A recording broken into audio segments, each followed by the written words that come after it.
Hey, so I just got done editing and uploading the last video called My Financial Redemption. And another video that I was saying I was going to do, overexposed there. Sorry, I had to fix my exposure setting there. I was going to do was talking about mentors and students. So I'm going to break this down into two parts. The reason why I'm going to do it in two parts is this part is going to be talking about my system, the way I teach, the way I think it works best. Okay, and then the second part is how to know if you have a good mentor, either it be me or somebody else, mainly somebody else. But you know, if I'm ever tripping and you know, if you're on my truck and you know you're not learning, or if you're having problems, you need to tell me. Okay, don't hold it in and not say something. Okay, a mentor should never be mad at you for saying, hey, I'm not understanding what you're saying. Okay, but let's talk about my training schedule and the way I go about it. Okay, first things first, when you get on my truck, the very first day is orientation. Okay, so if you got out on a Wednesday or a Friday, you were up at 6 o'clock in that morning and you had orientation all day, and you get out about 4 to 5 o'clock, somewhere in there. Okay, it varies a little bit. That first day, I don't make anybody drive. Okay, I actually would prefer if you don't drive at all on that first day. Reason being, you're tired, a lot of things have been going on, mistakes can happen.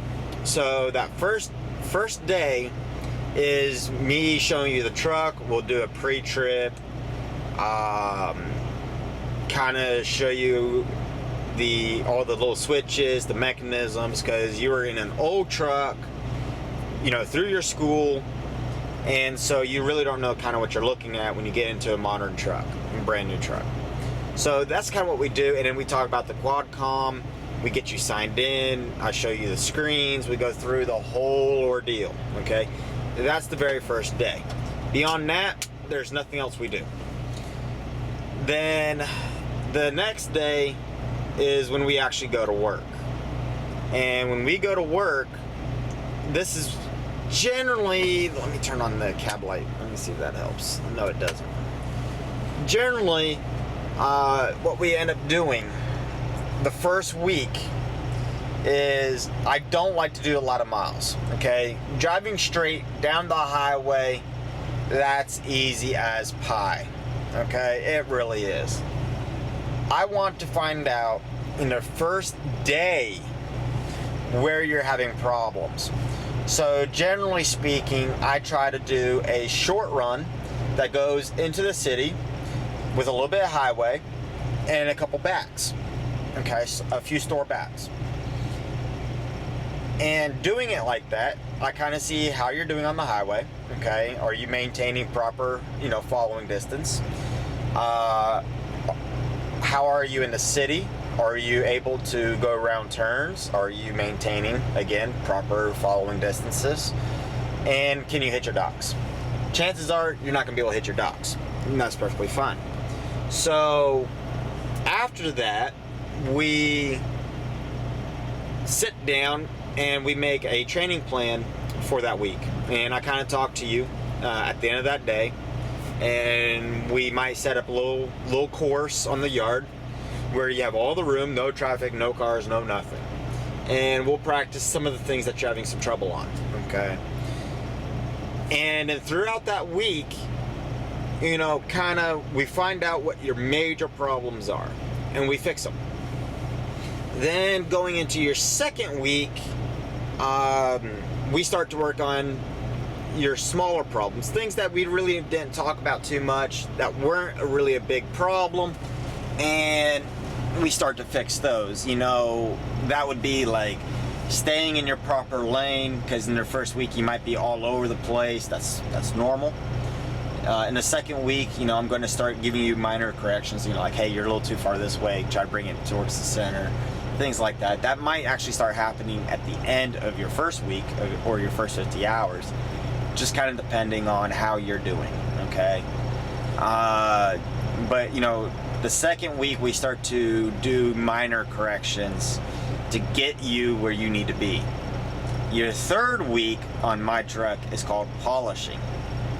That is where I'm going to sit there and I'm going to iron you out to where you can run that truck very, very comfortably. Fourth week, you get no help from me. Fourth week, it is all you. You got to be able to run that truck comfortably and without a problem. Now, the reason why the fourth week goes like that is because I don't want you getting off my truck and then you're sitting there like a deer in headlights and you're like, wait, now what?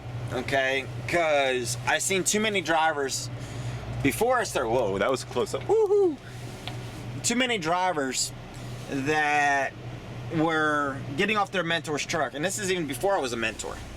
This was what I was thinking, before all that. I'm sorry, guys, I'm just kind of chilling out right here. Before, when they got off their mentor's truck, and the mentor didn't really allow the student to run themselves, okay? So when the student got off the truck, the student was like confused. It wasn't sure what was going on. He didn't know how to plan himself. He didn't know how to anything, okay? Literally nothing. And that's not cool. So my last week, in the third week, I start having you plan both me and yourself, okay? And in the fourth week, you do it as well, all right? Basically, I just become a steering wheel holder. That's it. I don't do anything. I want you to be able to do it. If there's a problem with the truck, you got to be able to do the phone call.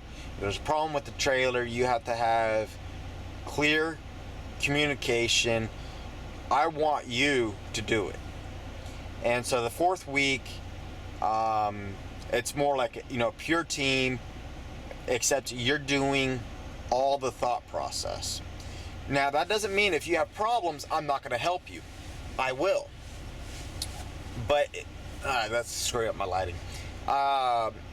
It's within reason, okay? I want you to be able to figure it out to the best of your abilities. And that way, when you get off my truck, you're not having to fight to figure it out. You already have a game plan. And then that way, when you call me and you're like, hey, I got this problem, I'm like, all right, so what do you think you need to do to fix it? And I find it that my students, when they call, or my first two students, when they call me and they're like, hey, this is what's going on, I say, all right, well, you need to do this, this, and this. And they're like, oh, okay, that's what I thought, but I wasn't sure or whatever. But for the majority, they've been able to go out there and run without a problem. And it's because that fourth week, I make them do it themselves, okay, from planning. But what happens if the planner's not giving you loads? My students don't have to call me and figure out what do they do in that case because they already know. They know how to do Mac 10, which is the Swift macro that you do to your planner. Or they know how to go up into the office, how to sweet talk, and get what they need done. And let's talk about getting things done. When you think, when you go into somewhere or dispatch, and you say, hey, I have a problem, and can you fix it? They're going to be like, well, I can't fix your problems, or they're going to poo-poo it, or whatever, okay? Whatever your problem is, you will always do better if you walk in there and you say, hey, I have a problem. Here are the possible scenarios so we can fix it. what can we, not you, what can we do to fix it? You will get exactly what you want if you go in there and use, okay, let's say for instance, you're not getting any miles, okay, and you're going broke. If you go in there and you're like, hey, I'm not making any miles and that's your problem and I need miles.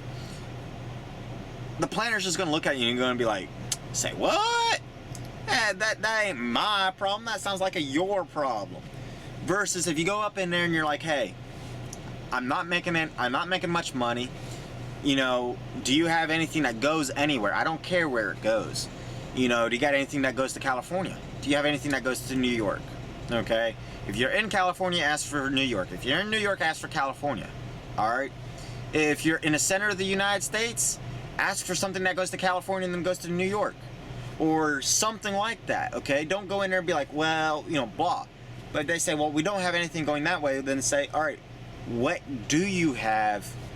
What help do you need? They might have a emergency load that has to go from point A to point B that nobody seems to like. Oh my God, I can set that right there. Oh, that is perfect. So, if you get on a load like that and you work with the planner with that, it becomes great. What's another good example? I can't think of one right now. But anyway, if you got a problem, come up with solutions or ideas that when you talk to somebody, you're not putting it on them saying it's your problem. They're not going to listen to you. You're far better saying, what can we do, or what can I do to correct this? When you put it in that way, you'll find that people are more likely to try to get your problems taken care of quicker, faster, and easier. That's what my students learned in the 4th week. Now, here's something that my 2 students that stayed on my truck did not know. I manufactured problems in the 4th week that they had to correct, like not getting a load, or maybe getting a real short load for like 2 days in a row whenever they were driving. So I would stress them out purposely, and then when they were saying, hey, why are we getting short loads, I'll be like, hey, let's go. Maybe you should go up there. I'll go up there with you. Maybe we need to go talk to them about it, see kind of what's up. And they've been able to go up there and handle it beautifully. Now, if they were not on my truck and they were in their own truck, they probably wouldn't have talked to me at all. They'd probably been like, hey, this is not right, okay? But because they were on my truck and I was their mentor, of course, they're going to talk to me first. But I want them to, notice, hey, they're not getting the miles. They're sitting around for long periods of time and basically getting monkeyed around a little bit. And they noticed it. They still ran the run, okay? That's important. Don't reject loads just because you don't like them. You're better off running it, but then going to the planners and being like, hey, I can do this real crappy one for you, but can you help me? So that way you're getting that dialogue. But yeah, my students had really, picked up on that really quick, and they're doing fantastic. Jerome, my first student, he did New York. Here's a good example. He was doing New York almost back to back. New York City, New York City, New York City, New York City. You can make money going from Jonestown to New York City all day long. You kind of go like this way. You go down 87, I think it is. You go from 90 down to 87, and then you go like up and around, and you go down to the south part of New York. It's literally just something like that. And so you can make money going to Long Island, New York. But it's not fun. You got a lot of traffic, you got a lot of this, you got a lot of that. So he did it. And then he went to, the planner, and he was like, hey, yo, can you send me somewhere else for the next few days, because I've been going nonstop to New York City. And the planner was like, oh yeah, sure, not a problem. And that's what happened, you know. Don't be scared to ask for something, but don't ever demand something. When you demand it, people are going to close their ears down. If you ask, like the whole you get more bees with honey is a true statement. So in the third and fourth week while you're on my truck, that is something that we talk about very, very strongly, because when you get off my truck, I want you to be able to handle the truck, the quadcom, and the people in the office, okay? If you can't handle those three things, your profit margins are going to go like this, okay? You're not going to make that much money. So I really capitalize on that in the fourth week. And so, when my students get off, they're very prepared. So that's the end of this video. Part 2, I am about to record right after this one. Part 2 is going to be talking about how to know if you have a good mentor and if you need to switch mentors. Okay, everything that you kind of learned in this video, you can kind of pick it up from my channel. I will try to do some more videos talking about those kind of things, and getting you to where you need to be. Either you're with Swift or out with a different company. It won't matter. Okay. And then the next video is going to be talking about what if you have a bad teacher / mentor. And again, that's not going to matter if it's with Swift or an outside company. Okay. So thank you for watching. Please hit that subscribe, that like button. They're both down here. So hit those things, and see you on the next one.